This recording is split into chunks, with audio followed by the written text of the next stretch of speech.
25 बड़ी खबरों के बाद चलिए आगे बढ़ते हैं। बंगाल के रण में आखिरी दौर का चुनावी शोर बस थमने वाला है, लेकिन उससे पहले सियासत अपने चरम पर है। एक तरफ प्रधानमंत्री मोदी ने जो शपथ ग्रहण का दावा कर दिया, उससे सियासी पारा हाई हो गया है, तो दूसरी तरफ हिंसा, सेंट्रल फोर्सेस की तैनाती, बयानबाजी ने पूरे चुनाव को और विस्फोटक बना दिया। लेकिन सबसे बड़ा सवाल अभी विपक्षी खेमे पर है, जो बीजेपी से लड़ने का दावा तो करते हैं, लेकिन खुद आपस में ही लड़ते दिखाई दे रहे, गठबंधन की गांठें खुलती दिखाई दे रही। एक रिपोर्ट देखिए फिर डिबेट।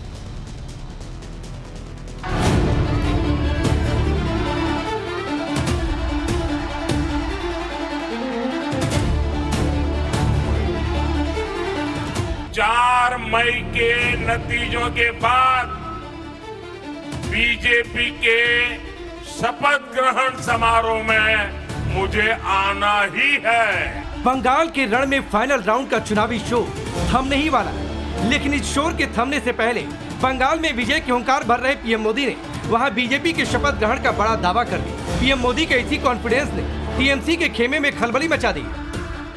बंगाल के लोगों का जो मैंने मिजाज देखा है, मैं इस विश्वास के साथ वापस जा रहा हूं कि 4 मई के नतीजों के बाद बीजेपी के शपथ ग्रहण समारोह में मुझे आना ही है।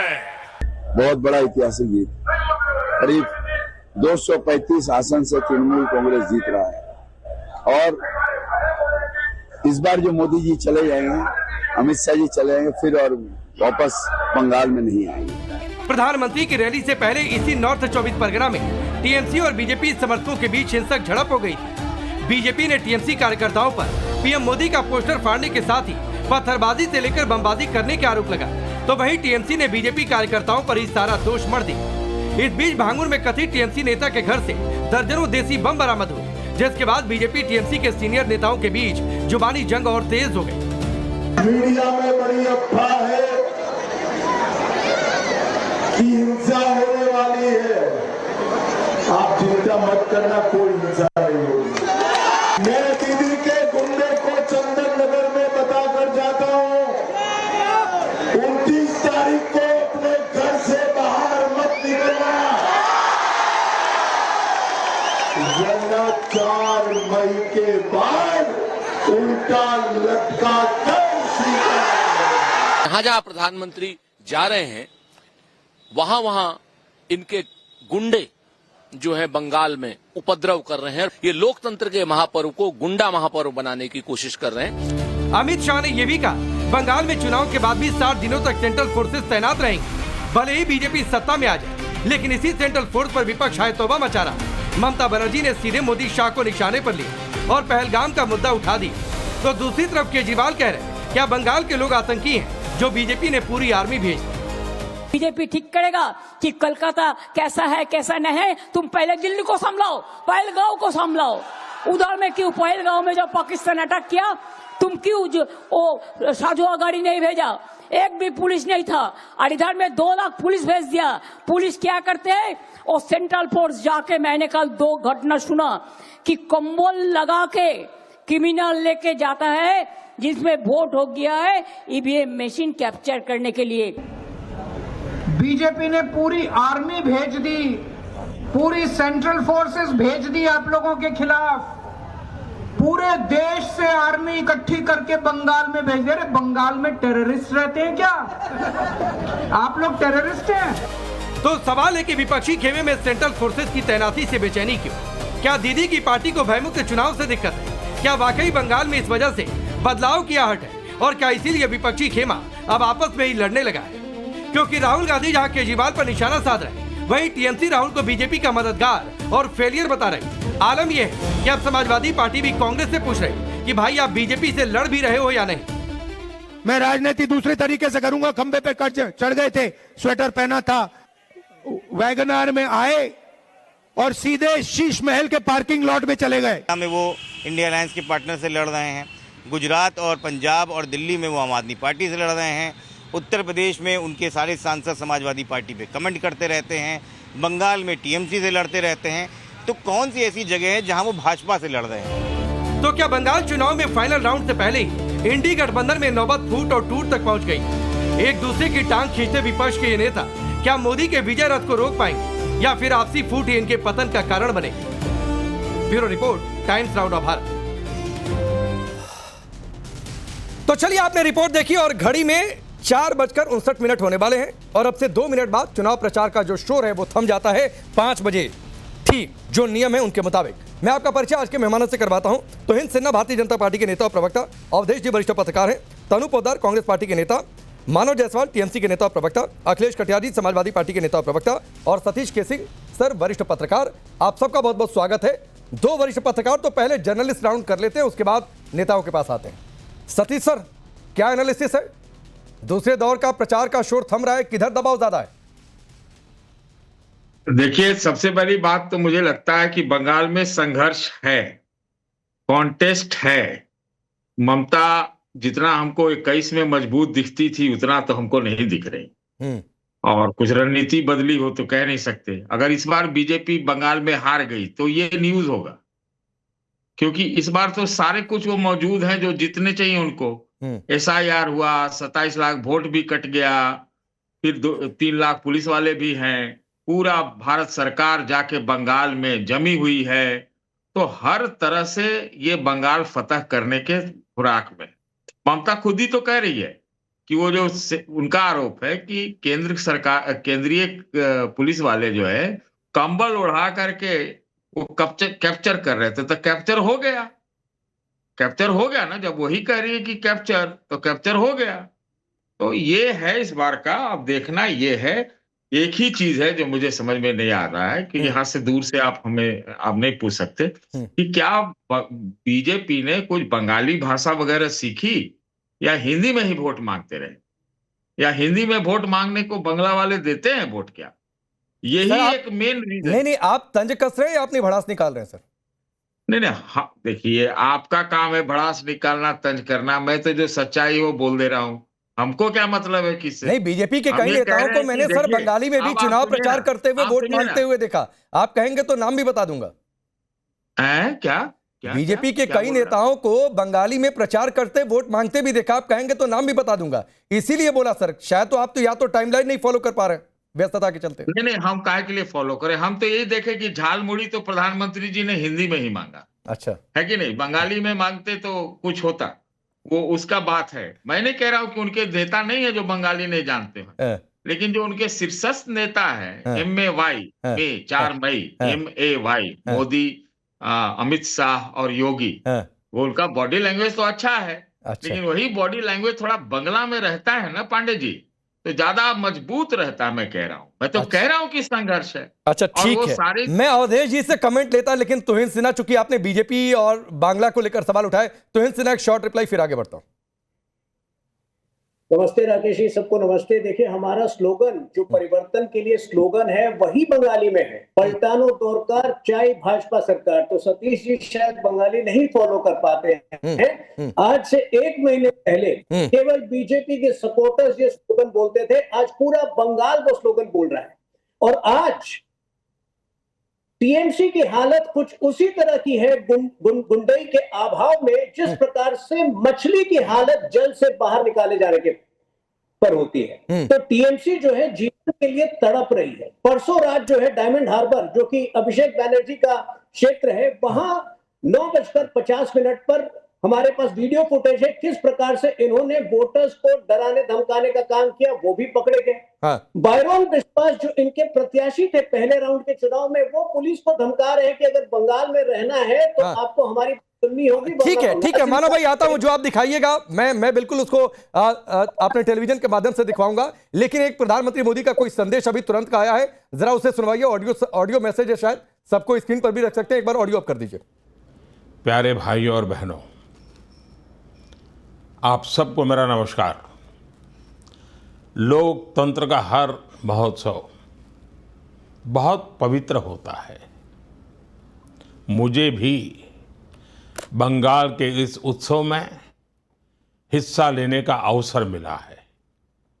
बीते दिनों मुझे आप सभी के सामने बंगाल के विकास को लेकर, बंगाल के उज्जवल भविष्य को लेकर, बंगाल की युवा पीढ़ी के उज्जवल भविष्य के लेकर बीजेपी का जो रोड मैप है, उस रोड मैप को रेखांकित करने का आप ठीक शब्द है, के चलिए सामने आगे बढ़ते हैं। प्रस्तुत ये करने का- मैसेज था, मैसेज और बड़ा है, थोड़ा सा हमने सुनवाया। अब मानव जायसवाल आप दिखाइए क्या दिखा रहे थे।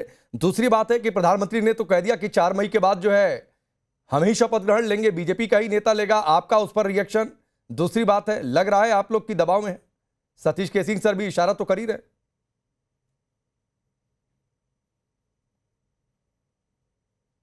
ये मिताली बाग का कॉन्वॉय है, ये हमारी सांसद हैं। आरामबाग में ये भाजपा का चल चरित्र आपको दिखा है।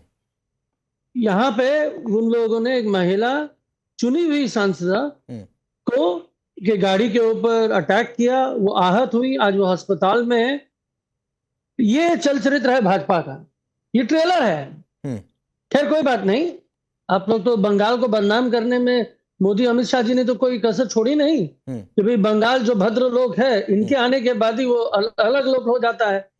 जहां तक बात है सतीश सर को मैं सुन रहा था, और खैर आप भी बहुत गौर से सुन रहे होंगे राकेश भाई, उन्होंने कुछ एक बातें बोली। उन्होंने बोली कि भाई SIR करवा दिया, 27 लाख से ऊपर लोगों के वोट कटवा दिए, इतने सारे नेता वहां पे आ गए, भाजपा के सारे मुख्यमंत्री सारे नेता सब बंगाल में हो गए, 3 लाख से ऊपर उन्होंने फोर्स डिप्लॉय कर दिए, और बहुत सारे कारनामे उन्होंने किए। लेकिन अगर वो हार जाती है तो ये न्यूज होगा। सर ये न्यूज नहीं होगा, ये ऐतिहासिक होगा, और इतिहास में दर्ज किया जाएगा कि इतने कुछ करने के बाद भी एक 5 फुट 2 इंच महिला, सफेद साड़ी, हवाई चप्पल, एक नारी, सब पर भारी प्रमाणित हो जाएगा। और ये माँ दुर्गा की भूमि है, भवानीपुर काली घाट की नेत्री है ममता बनर्जी। ममत्व का निर्वाह किया है, माँ की तरह सजोया है पूरे बंगाल को। नहीं। और आज मानव भाई सुनिए ना सर, वो सर सुनिए, वो मुर्शिदाबाद, वो संदेश खाली, हर जगह बहुत कुछ दिखा है सर। इसलिए नारी को लेकर डिबेट को सेंट्रल पॉइंट मत बनाइए। पहली तो बात यह है सर, और दूसरी बात है, सुनिए मानव भाई, सवाल पूरा नहीं हुआ। दूसरी एक चीज और बात है, आप कह रहे भाजपा के सारे मुख्यमंत्री हो गए, आपने भी दूसरे राज्यों में अरविंद केजरीवाल पहुंचे, दूसरे नेता पहुंचे ने प्रचार किया। जिसकी जैसी ताकत उस हिसाब से चुनाव लड़ रहा है। आप भी अपने लोगों को बुलवा रहे हैं, ये भी अपने लोगों को बुलवा रहे हैं, इसमें गलत क्या है? मैं तो किसी को भी गलत नहीं मानता हूं। आप भी जिससे मनोप्रचार करवाइए, ये भी जिससे मनोप्रचार करवाएं। अच्छा, अरे अब तो बौखला गया एकदम। नहीं, मैं काहे बौखला जाऊंगा? बात नहीं है, हम तो बोल रहे हैं कि अरे हम तो यही गिनवा रहे हैं कि सारे मुख्यमंत्री उनके आए हैं, तब भी हम उनको हराएंगे, और तब ये ऐतिहासिक होगा। और हिंदी में झालमुरी मांगते नहीं। जिस दुकान में मोदी जी गए, वो भी बिहार से आए हुए प्रवासी हैं, उन्हीं का घर है वो, और वहां के उनके माता पिता जो है सालों साल से बिहार से आए हुए हैं। तो बंगाल में बिहार के लोग आके बिजनेस कर रहे हैं। हमारे पूर्वज उत्तर प्रदेश में आके रह रहे हैं, ये बंगाल है, बंगाल ने अपनाया है हमको। अरे तो क्या गलती है मानो भाई? मेरे अगल बगल भी बहुत सारे बंगाल के लोग हैं जो लोग काम करते हैं भाई। नोएडा में बहुत लोग मिल जाएंगे जो बंगाल के लोग काम करते हैं। अरे यही तो हम बोल रहे हैं कि यही तो भारत की विशेषता है। हाँ तो ठीक है, इसमें कौन सी बात है कि बंगाल में बिहारी चला गया तो बहुत बड़ी बात हो गई? अरे बिहार नहीं समझ, अरे भाई बंगाल में बिहार का आदमी चला गया तो कौन सी बड़ी बात हो गई? बिहार में भी बंगाल का आदमी, यूपी में भी, दिल्ली में भी बंगाल का आदमी मिलेगा। अरे यही तो हम बोल रहे हैं, ये तो हम भी बोल रहे हैं, ये देश हमारा है, हम हर जगह जाएंगे। लेकिन मछली खाने के लिए हमको टोक दिया जाएगा, बंगाली भाषा में बात करेंगे तो हमको बांग्लादेशी बोल दिया जाएगा। ये भी इसी भारत में हो रहा है ना। ठीक, अब यही तो आप भी बोल रहे हैं, हम भी इसी को बोल रहे हैं। अब देखिए सबसे बड़ी बात क्या है राकेश भाई, जो छवि आपको दिखाई जा रही है, जो मोदी जी बोल रहे हैं, आज कहीं उन्होंने बोला है तू मुझे वोट दो मैं तुम्हें आजादी दूंगा। कल बोला था, कुछ ही दिन पहले योगी जी आए थे, वो बोल के गए कि भाई तुम मुझे खून दो मैं तुम्हें आजादी दूंगा। विवेकानंद, स्वामी विवेकानंद ना वो, अरे वो वीडियो एडिटेड था, वो फेक वीडियो था। आगे बोलो। अरे गुरु ताली ताली। अरे मैं कौन सी ताली भाई? वो तो जो आया उस पर फैक्ट चेक आया, जो फैक्ट चेक कई लोगों ने किया, मैं तो वही कोट कर रहा हूँ भाई। उसमें लोगों ने कहा, वो अमित मालवीय। अच्छा तुहिन आप किस बात पर कुछ कहना चाह रहे हैं? सुनिए, सुना है भाई, मैंने लाइन सुना है। ठीक है, मैंने लाइन सुना है। ठीक है, तुहिन कुछ कहना चाह रहे हैं, बोलिए। अच्छा दूसरी बात सुन लीजिए।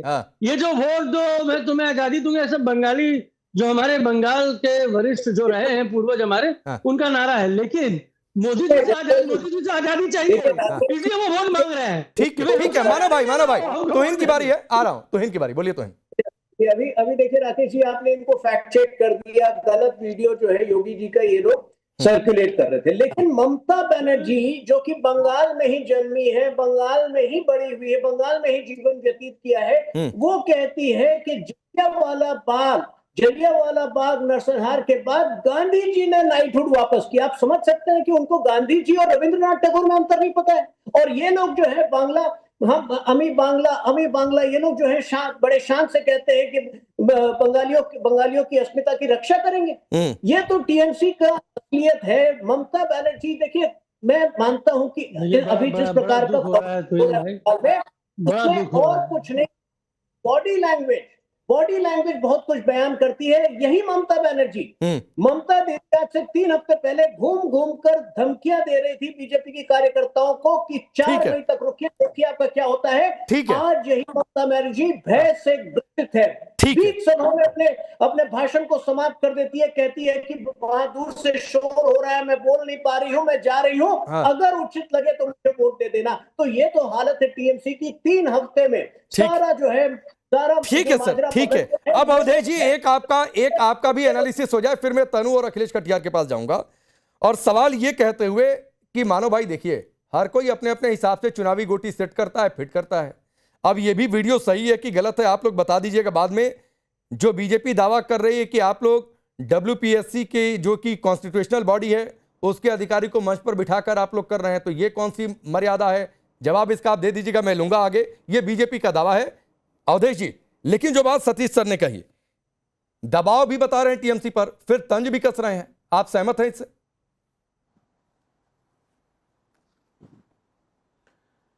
अब ऐसा है कि अब सतीश जी जिस भाषा में एनालिसिस किए हैं, अगर उस भाषा में आपको उत्तर चाहिए तो एनालिसिस तो नहीं हो सकता है।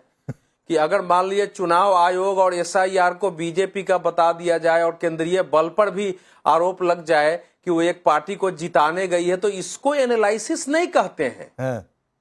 ये तो आपके अंदर का मतलब, पश्चिम बंगाल के 6 दशक के इतिहास का पहला चुनाव है जो हत्या रहित है, न्यूनतम हिंसा वाला है, एक भी बूथ का मतदान जो है कैंसिल नहीं हुआ है।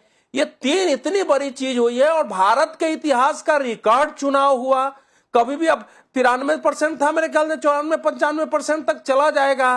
लोगों ने कहा कि भैया SIR हो गया है तो परसेंटेज बढ़ गया है, मतदान थोड़े बढ़ा है। मैंने पता किया कि 26 लाख ज्यादा लोगों ने मतदान किया पिछली बार से SIR के बावजूद। तो ये एक अभूतपूर्व चुनाव है। बंगाल का चुनाव बिना हत्या, बिना हिंसा के हो जाए और बिना बूथ कैंसिल के हो जाए, इसके लिए तो केंद्रीय बलों सबको धन्यवाद देना चाहिए। लेकिन सतीश जी तो कर नहीं सकते हैं, वो एनालिसिस नहीं है। देखिए, बंगाल में ममता बनर्जी की शुरुआत 60-65 सीटों से होती है, 0 से नहीं होती है। बीजेपी को 0 से करना है। जो मुस्लिम बहुल कुछ सीटें हैं तो मिनिमम 60 सीटें तो ममता को मिलती ही मिलती है। तो बीजेपी को अब बचे हुए जो 235 सीट है उनमें से 150 सीट लाना है, तो ये एक चैलेंज होता है। अब कोई ये कहे कि भाजपा चुनाव लड़ रही है तो अब उसके नेता सारे भाषा सीख लें। अगर वो तमिलनाडु में जाए तो तमिल बोले, मलयालम की, ये कोई एनालिसिस है? बताओ, वहां के कैंडिडेट लड़ रहे हैं तो वो तो अपना बंगला ही बोलेंगे। अब मेरे को सतीश जी को कहें कि बंगला चैनल पर बैठा के बंगला बोलो, इनको कहे तो क्या एनालिसिस है? दूसरी बात सुनिए जरा ध्यान से, आपने बोल लिया।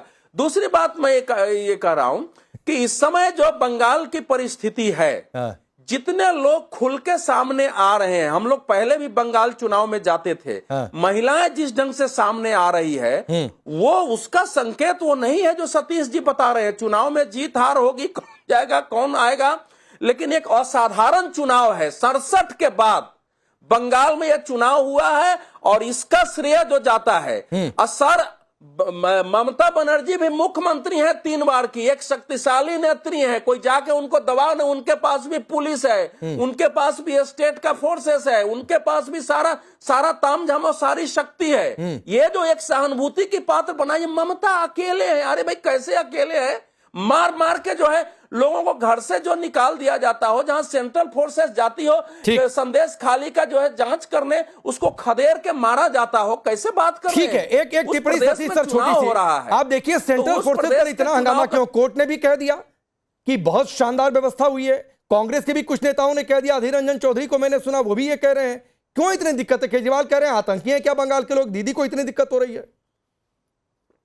देखिए, मुद्दा ये है, मेरा ये कहना है, जिस तरह से अपने अवधेश जी कह रहे हैं तो हम यही मान लेते हैं उनकी बात, एनालिसिस, कि सर का फायदा जो है ममता को हो जाएगा। जब वो कह रहे हैं ऐसा, तो हम उन्हीं की बात को बता देते हैं, है ना। और दूसरा ये बात सही है कि कोई भाषा दूसरे राज्यों में जाके सीख नहीं सकता, जिसकी भाषा है वो इसी में बोलेगा। लेकिन जिसकी भाषा ही वहां की हो और जो जय बांग्ला और बंगाली अस्मिता का बात करता हो, तो थोड़ा तो एडवांटेज उसको रहेगा ना। परिवर्तन भी तो बीजेपी कह रही है, तो काहे के लिए कह रही है? जैसा वो कह रहे थे तुहिन जी। तो बात ये है कि अभी भी आपने प्रधानमंत्री जी का जो ब्रॉडकास्ट सुनाया, वो भी तो हिंदी में ही है। मेरा सिर्फ इतना कहना है कि एक प्रकार का फायदा होता है वहां के आदमी को। और ममता बनर्जी एक एनिग्मा है, मतलब हम तो कहेंगे एक वो है, क्या बोलते हैं, गजब की उनकी पर्सनालिटी। फिर भी मैं कह रहा हूं संघर्ष है।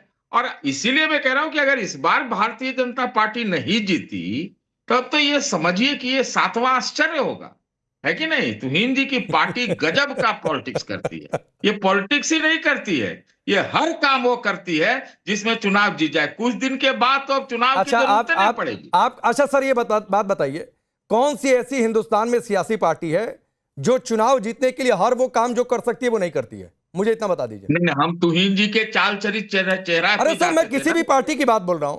आप मुझे इतना बताइए, हिंदुस्तान में कौन सी ऐसी पार्टी है जो चुनाव जीतने के लिए जितने हथकंडे हो सकते हैं जो वो कर सकती है वो नहीं करती है? तो आप पत्रकार हैं, हम पत्रकार हैं, है ना। तो हम लोग क्या कहें, हथकंडे सही है क्या? नहीं, अरे सर, आप सिर्फ बीजेपी को कोस रहे हैं, इसलिए मैंने पूछा आपसे। मैं बीजेपी को कहां कोस रहा हूं?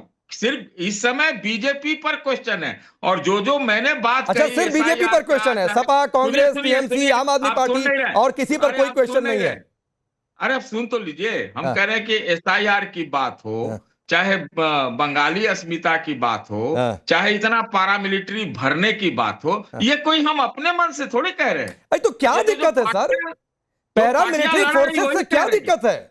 किस काम के लिए फोर्सेस होती हैं? जहां जैसी जरूरत वैसी तैनाती। बंगाल में बोलने वाले से क्या दिक्कत है आपको? किस बात से? बोलने दीजिए विपक्षियों को। हाँ, तो मैं कहा कह रहा हूं सर दिक्कत है? बोले, उनका काम है बोलना। मैं थोड़ी नहीं कह रहा हूं कि दिक्कत है। मैं तो सिर्फ कह रहा हूं सवाल उठा रहे हैं, इससे दिक्कत है। सवाल क्यों भाई? पैरामिलिट्री फोर्सेस जहां जरूरत होगी वैसी तैनाती। अब तो मतदाता जिस सुरक्षा बल की प्रशंसा कर रहे हैं, ये कह रहे हैं कि इनके कारण हमारा कॉन्फिडेंस बढ़ा, हम निकल के मतदान कर रहे हैं, हमारे अंदर सुरक्षा भाव पैदा हुआ। खुल के आके कैमरे के सामने बोल रहे हैं। सतीश जी को दिखाई नहीं दे रहा है कि एक सुरक्षा बलों की संख्या बढ़ाने से लोगों के अंदर जो देखिए, जो गलत होगा, लुटेरा होगा, वो सुरक्षा बल से डरेगा। जो ईमानदार है, जिसको अपना केवल वोट डालना है, जिसको बदमाशी नहीं कर रही, वो सुरक्षा बल से खुश होता है। मानो भाई, आ रहा हूं, जरा 2 मेहमान बचे हैं, 2 मिनट दे दीजिए सर। आ रहा हूं, आप ही के पास आऊंगा सीधे। अखिलेश कटियार और तनु बची हुई हैं। अब तनु, आपसे सवाल है, समाजवादी पार्टी आपको कोस रही है कि भाई आप सबसे लड़ते हैं, आप टीएमसी से भी लड़ रहे हैं, आप आम आदमी पार्टी से भी लड़ रहे हैं, टीएमसी भी आपको कोस रही है। कुणाल घोष कह रहे हैं कि राहुल गांधी तो फेलियर है, बीजेपी उनको सही टैगिंग देती है। तो फिर ये आप लोगों ने तय क्या किया है आगे आपस में ही लड़ने का? देखिए, आपको, आपके दर्शकों को नमस्कार। हम पूरे 294 सीटों पर इसलिए लड़ रहे हैं ताकि हम ग्राउंड पे मजबूत हो सके। देखिए, हम एक विचारधारा वाली पार्टी है, हम विचारधारा से चलते हैं। तो हमें लगता है कि अब हमें क्षेत्रीय लेवल पर, स्टेट लेवल पर अकेले चुनाव लड़ना चाहिए, क्योंकि हमने देखा है कि कैसे टीएमसी के गुंडे, आपने देखा होगा अभी वोटिंग हो रही थी, उसमें कैसे टीएमसी के गुंडे लोगों को मारपीट करते हैं, हमारे लोगों को भी चोटें आई हैं। तो ये इस तरीके की इन्होंने वहां पर पूरी सिचुएशन बना रखी है, कब्जा कर रखा है बंगाल पर। और मैं बीजेपी से तो ये क्या ही कहूं, बीजेपी के जो स्टार प्रचारक वहां पर जा रहे हैं। अभी बार बार आप लोग कह रहे थे कि वो स्वामी विवेकानंद जी वाली जो बात थी वो झूठी थी, तो मैं इनसे पूछती हूँ कि इनके नेता ही ऐसे हैं, कोई बड़ी बात नहीं है। मुझे याद है कि दिल्ली में जो आपकी बैठी हुई है हमारी मुख्यमंत्री जी, वो भी ये बयान देती हैं कि नेताजी सुभाष चंद्र बोस की जगह, तो इनको ज्ञान बिल्कुल जीरो है। तो ये वहां पर जाकर ऐसे ऐसे लोग तो प्रचार कर रहे हैं। और दूसरी बात, बंगाल को ये लोग अभी समझ नहीं पाए हैं। मुझे लगता है कि बंगाल के अंदर जो अभी गए थे अनुराग ठाकुर जी, और वहां पर उन्होंने मंगलवार को तिलक लगा लिया, भगवा पहन लिया और बैठ करके वहां पर मांस खा रहे थे, उन्हें लगता है कि इससे वोट मिल जाएगा क्या? जो लोग दिन भर ये ज्ञान देते रहते हैं कि मांस नहीं खाना चाहिए, मछली नहीं खानी चाहिए, वहां पर जाकर मांस खा रहे हैं। और दूसरे जो बहुत ही फेमस है आपके मनोज तिवारी जी, वो क्या करते हैं, उनसे सवाल किया जाता है, वो कह देते हैं कि हाँ मांस भात खाने जा रहा हूं। फिर उनको याद आता है कि अरे नहीं नहीं हम तो हिंदू हैं। फिर वही तो, ये वहां पर हिंदुओं का वोट लेने के लिए गए थे, ये वहां पर जातिवाद और धर्मवाद फैलाने के लिए गए थे। लेकिन दीदी क्या करती है, दीदी वहां पर कब्जा कर बैठी है, वहां पर आतंक फैला रहे हैं ये लोग। और जिस तरीके से हमारी सीआरपीएफ वहां पर लगी है, होनी तो चाहिए। एक बात तनु बताइए, तनु एक बात बताइए, लोगों को दिक्कत हो रही है। तनु एक बात बताइए, तनु एक बात बताइए कि आगे अब कोई विपक्षी गठबंधन नाम की चीज नहीं रहेगी।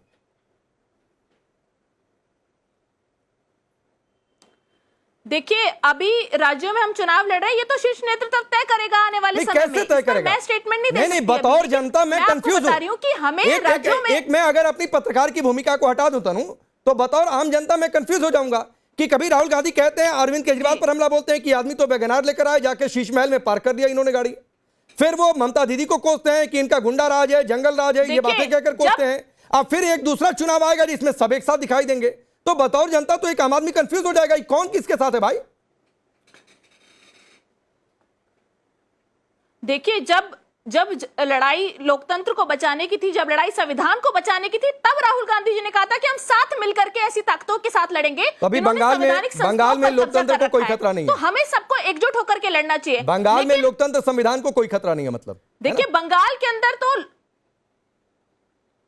बंगाल में लोकतंत्र को भी खतरा, बंगाल में संविधान को भी खतरा है, क्योंकि बीजेपी जिनकी खुद की केंद्र में सरकार है, जो खुद कहते हैं कि जो कहते हैं कि पूरा देश उनका है, उनसे पूछिए केंद्र में 2014 से सरकार है, फिर भी अमित शाह जी आज तक रोना रोते रहते हैं, घुसपैठिए। जो लोग बंगाल चुनाव से पहले बंगाल के लोगों को बांग्लादेश से जोड़ देते हैं, आज जाकर के अपना भाई बता रहे हैं। वैसे तो आप लोग भी बहुत चीजों का रोना रोते रहते हैं। आजादी के बाद से लंबे समय तक सबसे ज्यादा आप लोगों ने शासन किया, फिर भी गरीबी को लेकर कि गरीबी नहीं हटी, गरीबी हटाएंगे, पता नहीं कितना नारा हुआ, बहुत सारी चीजों का नारा आपने दिया। तो क्या रोने का क्या करें, छोड़ दीजिए उसको। एक अखिलेश कटियार की टिप्पणी हो जाए, फिर तोहिन मुझे पता है आप रिप्लाई करना चाहते हैं। अखिलेश कटियार, आप लोगों को 27 को लेकर डर लगा, इसलिए आप जो है कांग्रेस पर निशाना साध रहे हैं।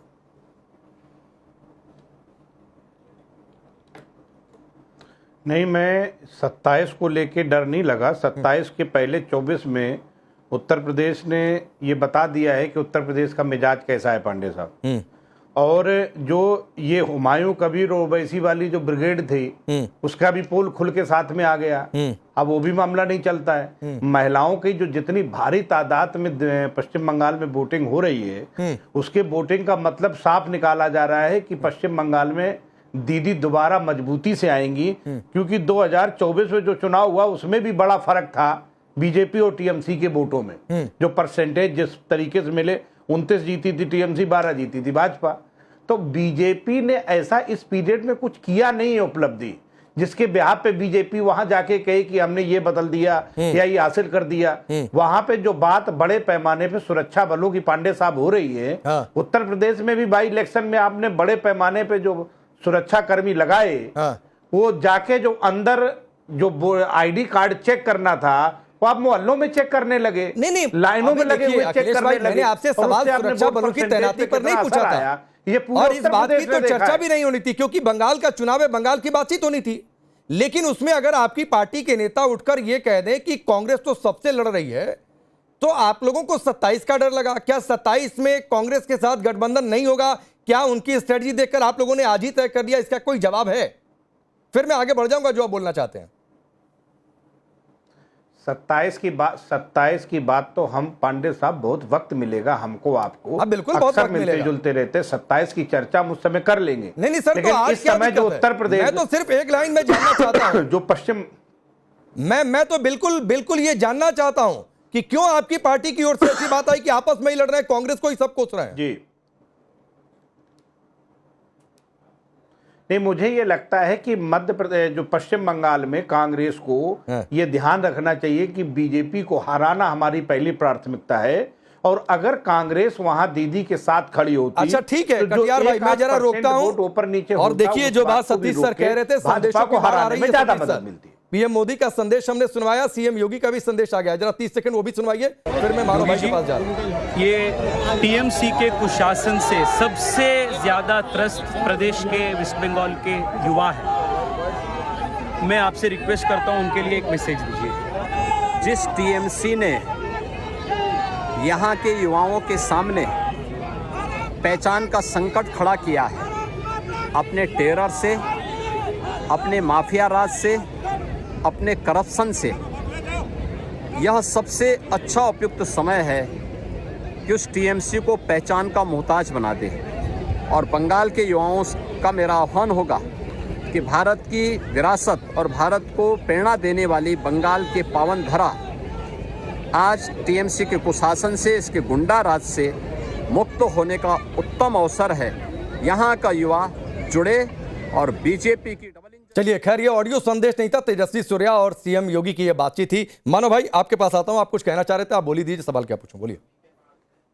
देखिए, जब हम देखते हैं कि जिस तरीके से दो विशेषज्ञ हैं, जर्नलिस्ट हैं, एक तरफ अवधेश भाई है, एक तो सतीश भाई है, आप लोग बहुत सीनियर हैं, लेकिन जिस तरीके से जो आकलन हो रहा है ना, जो भाई आपने देखा परसेंटेज ऑफ वोट बढ़ा, नंबर ऑफ वोटर्स आगे बढ़े, एसआईआर ने जिस तरीके से बंगाल में जो त्रासदी करी, आपने कभी ये बोला अवधेश भाई, ये जो 27-28 लाख जो वोट काटे गए या कटे, जिनको ट्राइब्यूनल जाने की अनुमति थी, ट्राइब्यूनल कंप्लीट नहीं कर पाया, तो इसमें इलेक्शन कमीशन की कॉम्पिटेंसी है कि इलेक्शन कमीशन की विफलता है?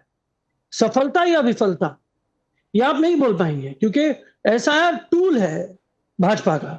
एसआईआर ने सोचा जिस तरीके से बिहार में हमने स्वीप कर ली, वो बंगाल में भी हो जाएगा। मोदी जी ने बोला था ना, बिहार से गंगा बहती है, बंगाल जाती है, बंगाल में ही आएगी गंगा, और गंगा आके जब सागर में उनका विलय होता है तो लोगों को मोक्ष मिलता है। तो देश को ये मोदी जी से मोक्ष मिल जाएगा, क्योंकि मोदी जी ने जिस तरीके से पूरे देश को भ्रमित करते हुए, पूरे देश को गरीबी के झकोलते हुए, डॉलर को गिराते हुए विश्व पटल पे जो किया है, और बंगाल की अस्मिता को जो ठेस पहुंचाई है, चाहे वो बंगाली भाषा से हो, चाहे मांस भात से हो, मानो भाई हमारे खान पान से हो, कि किसको मोक्ष मिलता है, नहीं मिलता है, क्या होता है, वो तो 4 तारीख को पता चलेगा। सतीश सर आप कुछ कहना चाह रहे हैं? सिर्फ 30 सेकंड, ठीक है। मैं इतना ही कहना चाह रहा हूँ, जो सवाल वो टीएमसी वाले पूछ रहे हैं उस पर अवधेश जी कुछ नहीं बोलेंगे, क्योंकि उनका गमछा का रंग देखिए, है ना, गमछा जो लेके आते हैं उसके बाद वो कुछ ज्यादा बोल नहीं पाते।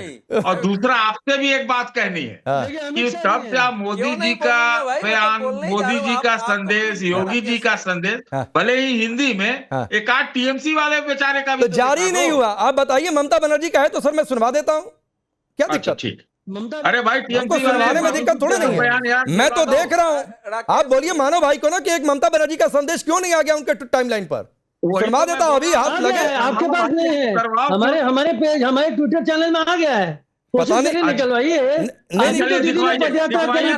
अरे वो सब चल रहा है, पद यात्रा, क्या उन्होंने कहा, संदेश की बात हो रही है जो अभी 5 बजे आया है। मानो भाई संदेश, पद यात्रा, रैली में क्या कहा, वो सब चल रहा है। बांग्ला एक अत्यंत इस संदेश की बात कही सतीश सर ने, जो संदेश दिया भाषा है, हमारे अनेक ग्रंथों की रचना है उसमें। अच्छा, इनको बोलिए ना। चलिए मानो भाई सुनिए, मानो भाई सुनिए, हर नेताओं की हर रैली और हर भाषण दिखा रहे हैं, और अगर आपने रिपोर्ट देखी होगी तो ममता बनर्जी के भी बयान चले हैं।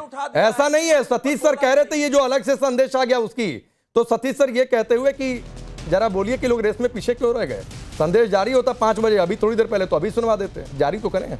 आप सबका बहुत बहुत शुक्रिया।